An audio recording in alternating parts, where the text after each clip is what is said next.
Alors aujourd'hui, je vous montre la différence entre un steak haché bon marché et de la viande hachée de la maison Basset. Donc là, évidemment, j'ai un steak haché de grande surface. On va voir un peu les infos qu'on a dessus. Donc, viande bovine française, jusque-là, ça va. 5% de matière grasse. Ok. On a 250 grammes à 24,36 le kilo. Rendu, du coup, à 6,09 la barquette, de 250 grammes de steak haché.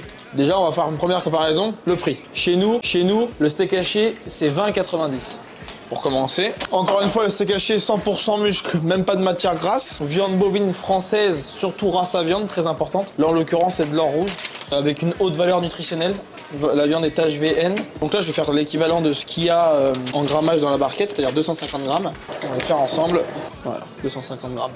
250 grammes à 20,90, ce qui nous rend 5,23. Donc quasiment 1 euro moins cher à quelque chose près. Déjà, pour commencer, on va faire une économie. Deuxièmement, on va manger de la viande de qualité avec une réelle traçabilité. Là, hormis la viande bovine française, bon, on ne sait pas trop. On a un numéro de lot, mais bon, on ne sait pas si c'est de la race à viande ou si c'est une laitière en fin de vie qui a été abattue et qui a été traitée que pour le steak haché. Tout ça pour dire que je pousse un peu les gens à venir chez son boucher parce que le problème, c'est qu'ici, on va avoir un prix sur une barquette. 6,08, ça attire l'œil, c'est pas cher. L'œil comme ça, c'est pas vilain. Et chez son boucher, on va avoir de la viande d'une meilleure qualité, je me le permets de le dire, et surtout à un prix réduit. Donc il faut pousser à venir chez ses artisans, chez ses bouchers de proximité. C'est important de participer au commerce local, d'encourager ses bouchers et de faire travailler les petits commerçants comme nous. Et surtout de manger de la viande de qualité. Là, on sait d'où ça vient, on sait où ça va et on sait où ça finit.